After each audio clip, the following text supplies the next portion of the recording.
Hello, all. This is Cinematic Breakdown, and I will be your omnipotent voice for the evening.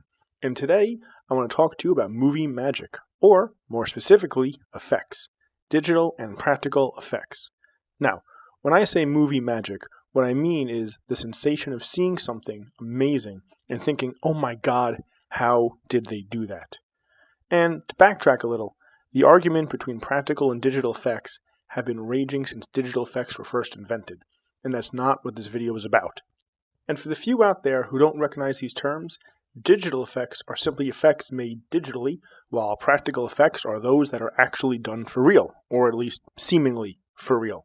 For example, practical, digital, practical, digital, practical, digital, end scene. Now back in the long, long ago, if you wanted something in a movie, you had to actually find a way to do it. Now, cheating was always an option. But for something with moving parts, there was no substitute for real. And the people behind the scenes would spend time trying to come up with wider and more creative stunts to pull, because a big selling point of getting people out to the theater was making them wonder, how did they do that? That sensation of mystery, the act of watching something that you know could, or at least should, not have happened, yet it just did. And you know they must have found a way to do it, because it's there on film. But how? How? Practical effects were literally magic tricks. It's why we have the term movie magic to begin with. And pushing practical effects to higher, further, more intense levels was a big part of drawing an audience in. In many old films, the spectacle wasn't an added bonus for a thrill. It was the very reason people came. It's why you have things like this.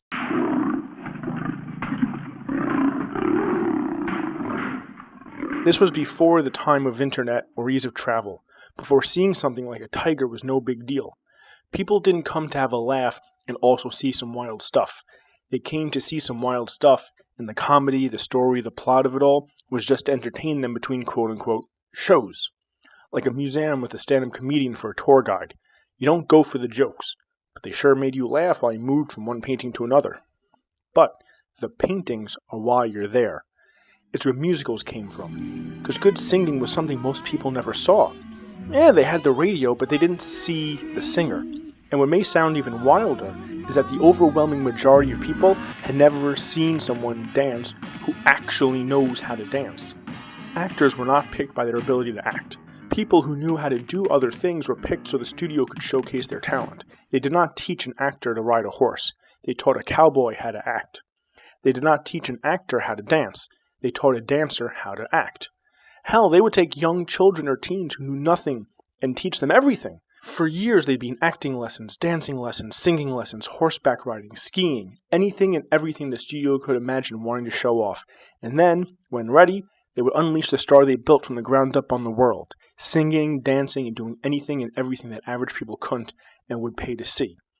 They would act from one excuse to show off to the next. You know the term triple threat? Now it's kind of a joke. And even as that, it's fallen off so much that there's many people who don't. Well, what it means is someone who can act, dance, and sing. 3 modes of attack. Triple threat. Dancing and singing were so important to old movies because many people would literally only go to see the song and dance. The plot was just to give the dancers a reason to dance and to carry the audience from one number to the next. And that's where effects came in. Some danced and acted. Some sang and acted. Some danced and sang and acted. But some did stunts and acted. Some did effects and acted. However, no matter what, and don't forget this, they did something and acted. No one just acted. There were many kinds of stunts too. Some were displays of skill, some of bravery, some were just some real-life Looney Tunes nonsense. But all were accompanied by the same reaction. How did they do that? Because it's either so wild that no one but a trained master would dare try it, or because it was literally impossible. That feeling, that sensation, that magic was everything. It was the wonder swelling up in the chest of the audience, the joy of a beautiful thing, the rush of excitement, fear of a near miss that would cost a life, a wild journey filled with every sensation, a puzzle to be solved, a problem to be worked out, and of course the question, how did they do that? As we transitioned from practical to digital, the stunts got bigger. The effects got bigger. But the old-fashioned arms race of excitement continued. And as time went on, technology improved, and digital effects went from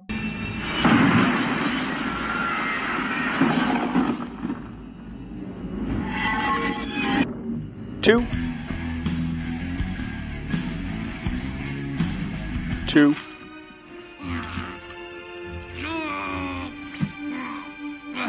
and all the way to However, what didn't continue was the audience reaction. As knowledge, understanding, and awareness of digital tech spread, people stopped wondering, how'd they do that? They know exactly how you did that. You used a computer. Want a character to fall 500 feet onto concrete?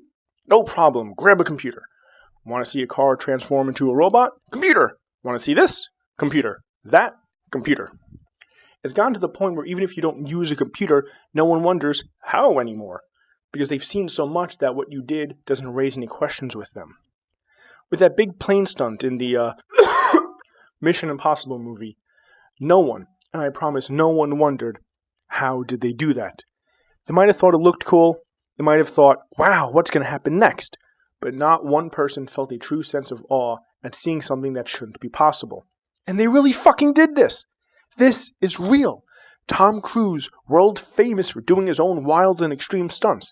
He clings to the side of a plane, and people just accepted it. There was no how. No one questioned it. And even after, when publicity hit spreading word it was real, people were shocked. Some at least, others still didn't care.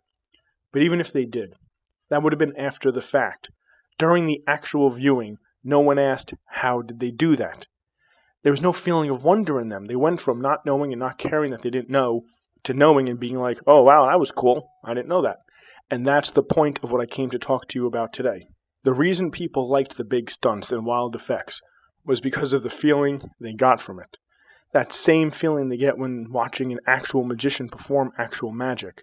If I show you an empty hand, and then I close it, then open it back up and I'm holding a coin, that's magic. And you wonder in awe, how do they do that? And even if you know how I did it, you still take appreciation and inspiration from the skill with which I did it. I actually know a bit about real magic, and very often I will watch someone perform a trick and 100% know how they did it. But they do it so well, and so skillfully, and with such a high level of ability, that I'm blown away completely, not despite my knowledge, but because of it. Now, imagine that same trick, but instead of using sleight of hand that they learned through years of practice and hard work and study, they just edited a video by filming twice, once empty, once with a coin, and then they just cut from one clip to the next. Even if they edited it perfectly, so well that it looks like they actually did the real trick, they still had none of the skill or ability of the magician. This is exactly why people love magic, but have zero patience for quote-unquote camera tricks. It's like, hey look, there's no cup here, but watch as I throw the ball and a cup magically appears in time to catch it. Now, that right there. None of you were impressed by that. But if I had found a way to do that with practical effects, then you would have been absolutely blown away. And that's my point. Even though the end result is identical, the emotional attachment is lacking. People don't care about a coin being in someone's hand. They care about the skill required to get it there. Just like they don't care about a cowboy riding a horse and then riding a train. They cared about how the cowboy got from the horse to the train. And the how was skill, bravery, and ability. That is what the audience connected with. Even in cases of cheating, as in the previously mentioned example, where there was no bravery or skill or ability, there was still ingenuity and design. There was still the question of how. Magicians don't actually do what it looks like they do. That has no bearing on what we feel when they make something appear or transform or levitate. Because even though we know it's not real, we know they had to devise a real way to create the illusion. They had to concoct a method and execute it perfectly. When your only concern is what visuals appear on the screen for the audience, then it makes no difference whether you use digital or practical effects. But when you want the effect to have an effect, then they need to have some semblance of connection to it. Watching Jackie Chan do this is infinitely more impressive than watching this. At best, you can say that this is pretty. It's good looking, but it doesn't actually impress you. Even if you do care about what's going on here, it's not because of the stunt. It's because of the story that led up to it. But this does not impress you. However, this does. Even if these 2 bits are all you ever saw, for Jackie you'd think, wait, what? How do you do that? But for this here, you just think, I don't know what's going on here. Can someone explain it?